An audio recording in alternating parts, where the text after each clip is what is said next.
오늘 함께 아름다운 신앙생활 네 번째 고난에 대해서 함께 말씀 나누고자 합니다. 여러분의 집에 갑자기 초대하지 않은 사람, 반갑지도 않은 사람이 불쑥 찾아왔다면 어떠시겠어요? 허락도 없이요, 갑자기 우리 집 문을 열고 불쑥 들어와서는요, 자기가 주인 노릇을 하기 시작합니다. 집안 곳곳을 누비면서 이것저것 막 건드려요. 정말 기분 나쁘죠? 내가 정리해 놓은 것들을 자기 마음대로 순서도 바꿔 놓습니다.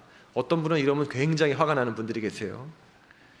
그래서 모습에 화가 나가서요, 집에서 내쫓으려고 해도 좀처럼 나가지도 않고, 나가라고 소리를 확 질러도 아무리 화를 내봐도 아무 소용이 없어요. 요지부동이에요. 이 불청객이 누굽니까? 고난씨예요. 고난씨. 이 고난씨는요, 아주 껄끄럽고 불편한 불청객입니다. 이 고난씨 참 골칫거리 아니겠습니까? 이 고난씨가 집에 찾아오면요, 엄청 고생할 거라고 친구들이 알려줬어요. 친구들이 경험해 봤다는 것이죠. 근데 막상 이 고난씨가 우리 집에 찾아오니까 어떻게 해야 할지, 혼란스러운 나의 삶을 어떻게 다시 정리해야 할지 막막해지게 된다는 것이죠. 어떻게든 이 고난씨를 좀 해결하고 싶은데 수많은 시도들이 헛된 노력으로 끝나는 경우도 많아요. 좀처럼 이 사람을 내쫓을 수가 없다는 사실을 깨닫게 될 때쯤 우리는 고난씨와 함께 살아가는 방법을 조금씩 이해하게 됩니다. 이 고난씨 때문에 걱정하며 힘이 들 때 우리는 다시 한번 하나님 앞으로 나아오게 되죠. 이전과는 전혀 다른 자세와 마음으로 하나님께 나와서 이 골칫거리 고난씨를 해결할 방법을 하나님께 구하기 시작합니다. 여러분 삶 속에 찾아온 이 고난씨 때문에 많이 힘들고 어려우신 적 있으셨죠? 제가 아름다운 신앙생활을 주제로 계속해서 말씀을 전하고 있는데요, 이 고난씨가 나의 삶에 들어오는 순간 마치 내가 하고 있던 이 아름다운 신앙생활에 금이 갈 것만 같은 두려움이 찾아오게 되는 것이죠. 그런데요, 아름다운 신앙생활 속에서 고난씨를 믿음으로 잘 이겨내고 결국 내 삶에서 그가 사라지는 날이 오면 이 고난씨가 나를 새롭게 변화시켜준 기회이자 도전이었다는 사실을 깨닫게 됩니다. 왜 그렇겠어요? 고난씨가요, 내가 지금까지 보지 못했던 것들을 볼 수 있도록 인도해 줬다는 거죠. 듣지 못했던 것을 들을 수 있는 기회도 주었고요, 내 안에 계신 예수님을 다시 한번 찾고 만나고 은혜를 경험하도록 했다는 사실입니다. 그리고 뒤를 돌아보니까요, 고난씨가 나에게 남기고 한 선물도 있고요, 고난씨가 나에게 깨우쳐진 진리도 있었다는 사실입니다. 여러분, 우리에게 불쑥 찾아온 고난씨, 피할 수 없는 고난, 우리가 이길 수 있습니다. 믿으시죠? 오늘 말씀을 통해서 저와 여러분들이 우리의 삶에 찾아온 불청객 고난씨를 밖으로 잘 내보낼 수 있도록, 우리의 삶을 다시금 아름다운 신앙생활로 만들어갈 수 있도록 말씀을 통해서 힘없고 용기 얻으시기를 간절히 축원합니다. 오늘 말씀 12절은 이렇게 말하고 있어요. 우리 함께 읽어볼까요? 시작. 사랑하는 자들아, 너희를 연단하려고 오는 불시험을 이상한 일 당하는 것 같이 이상히 여기지 말고. 오늘 12절은요, 이 고난, 이 연단이라는 단어를 썼죠. 영어로는 suffering이라고 되어 있어요. 불처럼 뜨거운 시련은 우리를 태워버리기 위한 것이 아니라, 우리를 아예 이 세상에서 없애버리려는 것이 아니라 정금처럼 순결하게 만들기 위한 하나님의 연단이라는 것이죠. 그래서 그것을 이상히 여기지 말라는 거예요. 내 삶 속에 찾아온 고난이 이상한 것이 아니라 우리를 하나님께서 인도하고 계심을 오늘 말씀은 우리에게 위로하고 있는 것입니다. 여러분, 우리가 고난을 바라보면서, 우리의 삶에 찾아온 고난을 바라보면서 가장 먼저 분명하게 해야 할 사실이 있어요. 바로 고난이 우리의 죄 때문에 왔을 거라는 생각에서 벗어나야 합니다. 예전엔 그랬죠. 누가 어려운 일 당하면 아이고 저 사람 봐봐, 우리 원래 예전에 어디에서 죄를 저질렀을 거야, 이런 생각 많이 했죠. 성경에도 그런 많이 나오지 않습니까? 어려서부터 눈먼 자, 부모님의 죄입니까? 라고 물어볼 정도로 누구의 죄 때문에 저런 고난을 당합니까? 라는 질문을 하게 돼요. 사람들은요, 죄에 대한 하나님, 그 사람이 지은 죄에 대한 하나님의 심판을 고난으로 여겼어요. 하지만 하나님은 그런 단순한 방법으로 역사하지 않으세요. 여러분, 고난은 신실한 사람에게도 믿음 없는 사람에게도 다 찾아옵니다. 고난은요, 우리의 성별을 가리지 않아요. 우리가 가진 재산이 많고 적음도 가리지 않습니다. 우리가 많이 배웠다고 고난을 안 받는 것도 아니고 적게 배웠다고 고난이 많이 오는 것도 아니에요. 전혀 가리지 않아요. 믿음이 깊은 이에게도 그렇지 않은 이에게도 고난은 예고 없이 찾아옵니다. 우리가 열심히 경건하게 하나님의 길을 걸으며 신실하게 살아도 고난은 불쑥 우리 집 문을 열고 들어오는 거예요. 우리 주변에도 하나님을 진실하게 믿고 따르며 성실하게 살아가는 사람들이 갑자기 사고를 당하고 큰 병으로 넘어지고 감당하기 어려운 아픔을 겪는 경우가 있죠. 그런 고난을 겪는 것이 그 사람이 어떤 큰 죄를 지었기 때문입니까? 아프리카에 수많은 우리 흑인들이 있죠. 오랜 세월 서구 열강의 식민 지배 아래 수탈당하고 노예로 끌려가고 지금도 여전히 고통당하고 있어요. 그들이 지금 겪고 있는 고난, 그 예전에 그들의 조상들이 너무나 큰 죄를 저질러서 그 사람이 그렇게, 아프리카 사람들이 그렇게 고통당하고 있습니까? 그들이 겪는 고난은요, 오히려 우리가 눈을 들어보면 서구 열강들의 욕심 때문이었어요. 기독교 국가라고 자처하던 국가들이 영국, 프랑스, 포르투갈, 스페인, 예전에 다 기독교 국가라고 아주 자부하던 국가들인데 아프리카에 서로 다투어서 식민 국가를 건설했습니다. 인도도요, 오랜 동안 영국의 지배를 받아왔죠. 중국과 한국, 일본, 모든 나라들이 서구 열강의 피해자들입니다. 여러분, 고난은 인간 누구에게나 다가오는 보편적인 현실이에요. 만약에 나에게 올 고난을 신앙이나 헌금으로 막을 수 있다면 교회에 사람들이 꽉꽉 들어찼을 거예요. 교회마다 헌금하겠다는 사람이 많았을 거예요. 하지만 고난은 우리의 능력으로 막을 수 있는 대상이 아닙니다. 그렇다면 이렇게 불쑥 찾아오는 고난을 우리가 어떻게 이겨야 할까요? 12절에서 고난을 연단이라고 표현하고 있죠. 여러분, 고난은 우리를 넘어뜨리기 위한 징벌이 아니라 오히려 우리를 단련시키는 도구라는 것이죠. 마치 금속이 불에 달궈지고 두들겨지며 정금이 되듯 고난은 우리를 더 깊은 신앙으로 이끄는 하나님의 손길이라는 것입니다. 그래서 구약시대에요, 이 연단이라는 것은 정금이라고 표현하죠. 더 깨끗해지는 것이고 더 순도가 높아지는 것입니다. 바울도요, 얼마나 많은 고난을 당했습니까? 본인이 의도했습니까? 본인이 의도하지 않아도 많은 고난을 겪게 되었어요. 그러면서 그 고난의 의미를 고민하면서 로마서 5장 3절과 4절, 우리에게 너무나도 잘 아는 이 말씀을 전해주고 있습니다. 다만 이뿐 아니라 우리가 환난 중에도 즐거워하나니 이는 환난은 인내를, 인내는 연단을, 연단은 소망을 이루는 줄 알미로다. 여러분, 바울에게 고난은 단순히 견뎌야 하는, 그 순간의 아픔을 견뎌야 하는 고통이 아니었어요. 바울은 자신의 믿음의 자세를 바꿨습니다. 이렇게 고백하는 것이죠. 고난을 통해 내가 인내를 배우는 것이고 성숙에 이르는 것이며 긍정적으로는 소망을 이루어가는 통로라 라고 스스로에게 고백한 거예요. 여러분, 고난은 그냥 피해야 될 대상이 아니라, 껄끄럽고 증오의 대상이 아니라 그리스도 안에서 새로운 생명과 영적 성숙을 향해 나아가는 훈련의 시간이었다는 것이죠. 고난이 올 때마다 우리는 이렇게 물어요. 주님, 왜 하필 나에게 이런 일이 닥쳤습니까? 그럼 우리를 향해 하나님은 이렇게 말씀하고 계시죠. 이 고난을 통해 내가 너를 빚고 있다. 나는 너를 포기하지 않았다. 이 고난을 이겨낼 수 있도록 내가 돕겠다. 내가 너와 함께 하겠다. 하나님 우리의 죄를 물으시지 않으세요.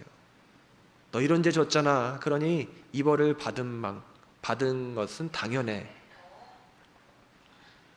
그렇지 않아요. 우리 주님은요 그렇게 말씀하시지 않아요. 이 고백은 우리가 고난 가운데서도 절망하지 않고요, 소망 가운데 살아갈 수 있도록 이끌어준다는 것입니다. 고난이 끝이 아니라는 거예요. 하나님의 뜻 안에서 고난은 새로운 시작을 위한 과정이 될 수 있다는 것입니다.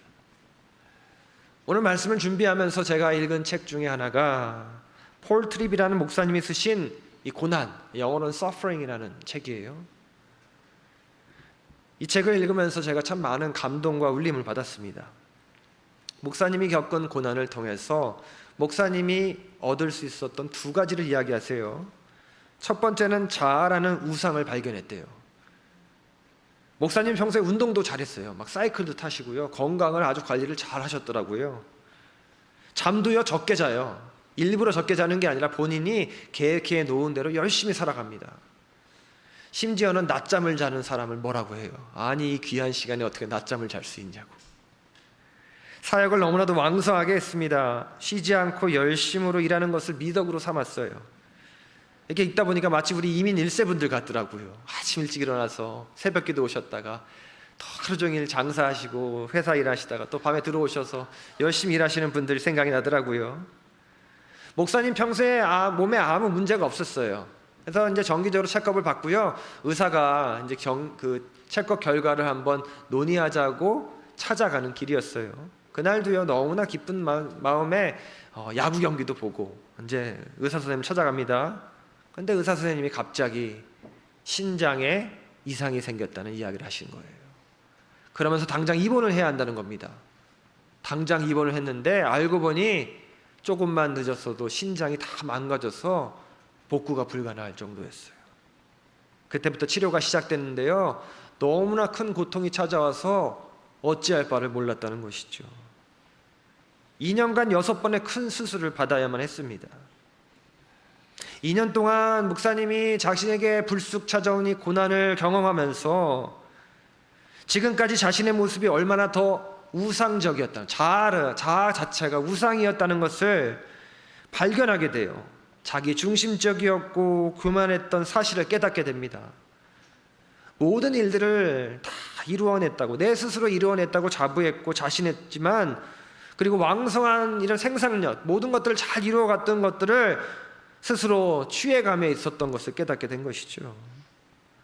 늘 자신감이 넘쳤고 늘 다른 사람 위에 있었고 교만했던, 특별히 건강에 대해서 누구보다 자신 있었던, 누구보다 잘 알았다고 생각했던 자신이 얼마나 우상이었다는 것을 발견하게 됐다는 것이죠.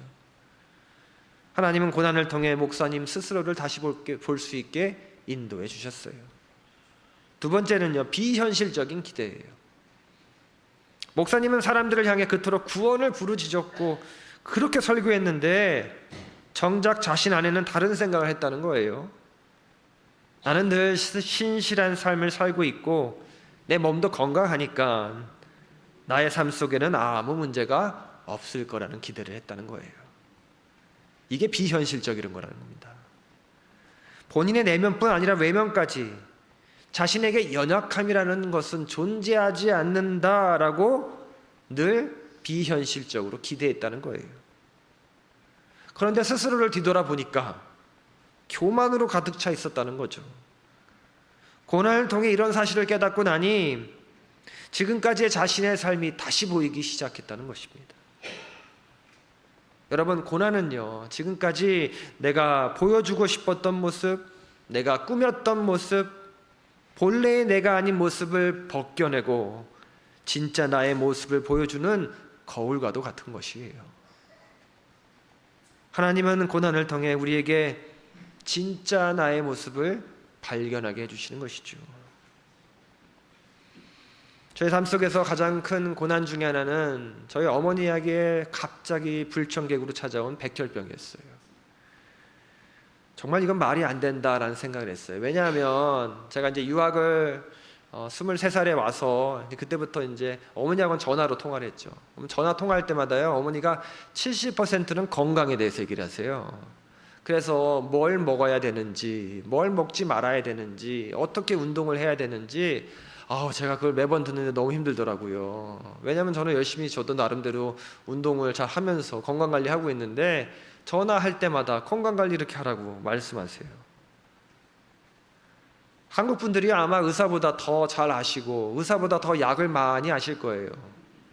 제가 얼마나 많은 약을 사서 한국에 보냈는지 모릅니다. 저도 모르는 처음 보는 약들을 꼭 사다 달라고 이야기하시더라고요. 저희 어머니도요, 건강관리를 참 잘하신 분이셨어요. 열심으로 운동하셨고요, 매번 끊이지 않고 운동하셨어요. 맛있는 음식 있어도요 많이 참으셨어요. 제가 그래서 라면을 안 좋아하는데 그 이유 중에 하나는 라면을 별로 먹은 적이 없기 때문에 그렇습니다. 제가 중고등학교 때, 초등학교 때요, 라면으로 낀절 때운 적이 거의 없어요. 그러다 보니까 라면을 그렇게 좋아하는 편이 아닌데 나중에 알고 보니까 정말 세상 맛있는 게 라면이더라고요. 근데 어머니가 라면 먹지 말라고 그래요, 항상 전화할 때. 그런데요, 백혈병에 걸리셨어요. 근데 백혈병이요, 내가 건강을 아무리 관리를 잘해도 급성 백혈병은 그냥 들어와서 나를 괴롭히는 겁니다. 한순간에 모든 것이 멈춰버린 것 같았어요. 어머니를 위해서 계속해서 기도하는데 제가 오늘 말씀과 오늘 이 폴 목사님이 쓰신 글을 보면서 깨달았어요. 어머니가 스스로 건강 관리 잘하고 계시니까, 어머니 잘하고 계시니까 잘 될 거야, 그런 비현실적인 기대를 했다는 것이죠. 제 나름대로 어머니는 잘하고 계시니까 어머니 건강 위해서 기도해야 되나? 이런 생각도 했었는데 바로 제 안에 있던 잘못된 자아도 발견할 수 있었다는 것이죠. 저를 돌아보게 되었고 제 안에 참 많은 후회와 회개의 기도가 찾아왔습니다. 어머니에게 좀 더 잘할 걸, 어머니와 좀 더 시간을 보낼 걸, 어머니의 고난에 더 참여할 걸, 이런 생각을 하게 되었어요. 우리는 우리에게 갑자기 찾아온 고난 앞에서 이렇게 질문하죠. 하나님, 왜 내게 이런 고난이 찾아왔습니까? 내가 그렇게 열심히 신앙생활하고 열심히 믿었고 성실하게 열심히 살았는데 왜 이런 고난을 주십니까? 이렇게 우리는 왜라는 질문에 집중하게 돼요. 하지만 하나님께서 우리에게 갑자기 찾아온 고난을 통해서 왜라는 질문 대신 하나님이 원하시는 것은요, how, 어떻게 해요? 주님, 내가 이 고난을 어떻게 믿음으로 이겨낼 수 있을까요? 주님, 내가 이 고난을 통해 어떻게 변화되어야 할까요? 주님, 내가 어떻게 새로워져야 하겠습니까? 우리가 고난이라는 불청객을 왜가 아니라 어떻게로 바라볼 때 우리의 삶의 자세는 이렇게 바뀌게 됩니다. 고난은 교훈이 되는 것이고 인내할 수 있는 것이고 깨달음이 있는 것이고 새로운 시작이며 하나님을 새롭게 발견할 수 있는 바로 고난이 주는 선물이라는 것이죠. 우리가 어떻게 고난을 이겨낼 수 있겠습니까? 성경은요, 우리에게 가장 큰 고난, 가장 먼저 고난 당하신 분을 소개하고 있죠. 예수님은요, 처음부터 나중까지 다 고난의 길이었어요. 메시아가 어떻게 태어났는데 멋진 요람이 아니라 말구 위에 놓여 있습니다. 그리고 그것도 잠시 지나 바로 살해 위협을 느끼고 타국으로 도망가야만 했어요. 그 어린 아이가 타국으로 도망가서 얼마나 고생했겠습니까? 이방 땅으로 피신해야 했다는 것이죠. 이제 사역을 본격적으로 시작하는데 사역하는 내내 바리새인들, 율법학자들, 서기관들이 와서 괴롭히고 질문하고 모욕하고 아주 얼마나 괴롭혔는지 몰라요. 그들이 조롱을 견뎌내야만 했습니다.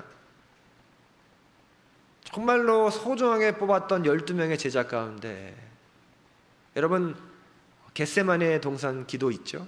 예수님이 찾아서 이렇게 질문하잖아요. 우리 신학대학교 다닐 때 우리 교수님이 그 얘기를 하시더라고요. 예수님이 계속 깨우잖아요. 그 이유는요, 예수님이랑 제자들이요 계속해서 옮겨가면서 기도하고 있는 거예요. 그러다가 기도하는데 또 위협이 찾아오면 도망가고 있는데 제자들이 다 그 상황을 이해하고 있지 않아요. 그 어떤 성경에 뭐라 되어 있습니까? 제자들이 옷까지 벗어 놓고 도망갔다고 써 있잖아요. 사랑하는 제자가 예수님을 배신합니다. 사랑했던 제자들이 다 도망가요. 1등 제자라는 사람이 예수님을 부인합니다. 그리고 육체적으로 영적으로 마지막 고난인 십자가까지 감당하셔야 했어요. 그래서 히브리서 기자는 이렇게 고백을 합니다. 4장 15절에 우리에게 있는 대제사장은 우리의 연약함을 동정하지 못하실 리가 아니요 모든 일에 우리와 똑같이 시험을 받으시니로되 죄는 없으시니라. 여러분, 우리보다 더 큰 고난을 겪으신 우리 주님은 누구보다도 우리의 고난을 가장 잘 이해하시는 분이십니다. 그리고 거기서 끝나는 것이 아니라 지금도 이 순간에도 우리가 겪고 있는 고난에 그분은 동참하고 계신 거예요. 고난은 우리를 두려움으로 이끌고 가죠. 우리의 감각을 무기력하게 만들어 버립니다. 가지고 있던 소망들을 잃어버리게 만들고요. 때로는 나를 포기하도록 인도해요. 모든 고난의 싸움 중심에는 영적 싸움이 있죠. 하지만 우리는 분명히 알아야 합니다. 두려움은요, 일시적이에요. 하지만 하나님의 돌보심과 동행하심은 영원하다는 것이죠. 두려움은요, 가끔은 큰 것도 있고 작은 것도 있어요. 하지만 하나님은 변함없이 한결같음으로 영원하심으로 우리와 함께 하시는 분이시죠. 여러분들이 하나님을 의지하고 하나님과 함께 계심을 굳게 믿게 되면 두려움은 여러분의 삶을 결코 지배할 수 없습니다. 제가 아름다운 신앙생활에 대해서 계속 이야기하죠. 첫 번째가 하나님의 자녀가 된 것, 두 번째는 하나님이 우리와 동행하시는 것, 지난주에는 은혜에 대해서 나눴어요. 우리는 하나님의 손을 굳게 잡고 하나님과 동행하고 있는 하나님의 자녀라는 분명한 확신이 있어야 되는 것이죠. 그러면 하나님의 은혜가 우리와 함께하는 것이고요. 그 두려움은 더 이상 우리를 지배할 수가 없어요. 우리가 하나님께 소망을 두면 두려움이 우리의 소망을 빼앗아 갈 수 없습니다. 그래서 우리에게 두려움이나 의심이 생길 때 그것들을 모두 먼저 이기시기에 우리의 그 연약함을 다 이해하고 알고 계시는 예수님께 우리는 의지할 수 있게 되는 것이고요. 그분과 함께 불쑥 찾아온 고난도 이겨낼 수 있다는 것이죠. 오늘 본문 14절은 이렇게 고백합니다. 너희가 그리스도의 이름으로 치욕을 당하면 복 있는 자로다. 영광의 영 곧 하나님의 영이 너희 위에 계심이라. 여러분, 고난은요, 하나님이 계시지 않는 것 같은 부재가 아니라 고난이야말로 하나님이 우리와 함께 하시는 임재의 기회입니다. 고난의 순간은 오히려 우리가 하나님이 살아계심을 가장 절실하게 체험할 수 있는 순간이 된다는 것이죠. 그래서 하나님은요, 이사야서 43장 2절에 분명하게 말씀하세요. 내가 물 가운데로 지날 때 내가 너와 함께 할 것이라. 강을 건널 때 물이 너를 침몰하지 못할 것이며 내가 불 가운데로 지날 때 타지도 아니할 것이요 불꽃이 너를 사르지도 못하리니. 이스라엘 백성들 홍해를 건널 때 하나님이 인도하셨죠.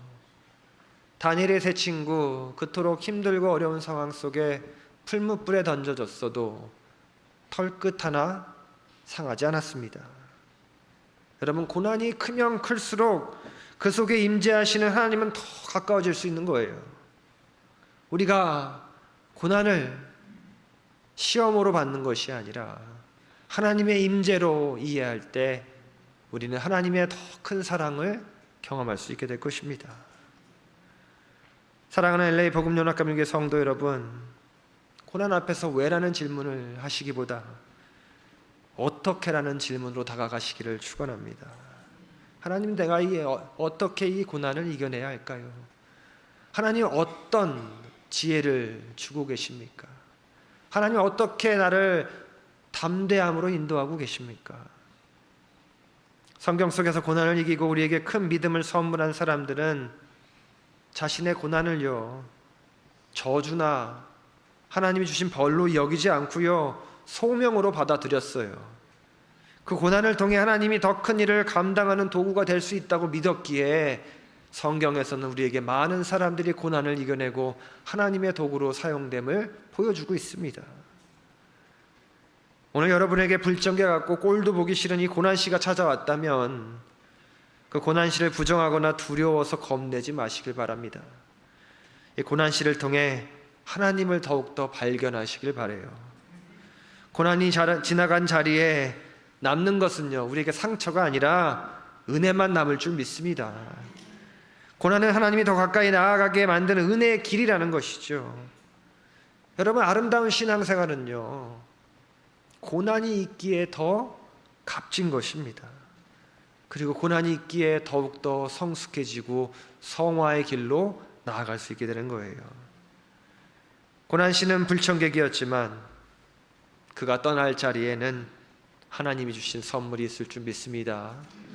저와 여러분들이 한 주를 살아가면서 우리에게 있는 떨쳐버릴 수도 없는, 때로는 나가지도 않고 나를 그렇게 괴롭히는 고난씨가 언젠가는 분명히 나갈 줄 믿어요. 그때까지 저와 여러분들이 하나님과 함께 이 고난씨를 잘 해결해서 우리 삶 가운데 아름다운 신앙생활을 계속해서 이어나가는 저와 여러분 되시기를 간절히 축원합니다. 우리 함께 기도 드리시겠습니다.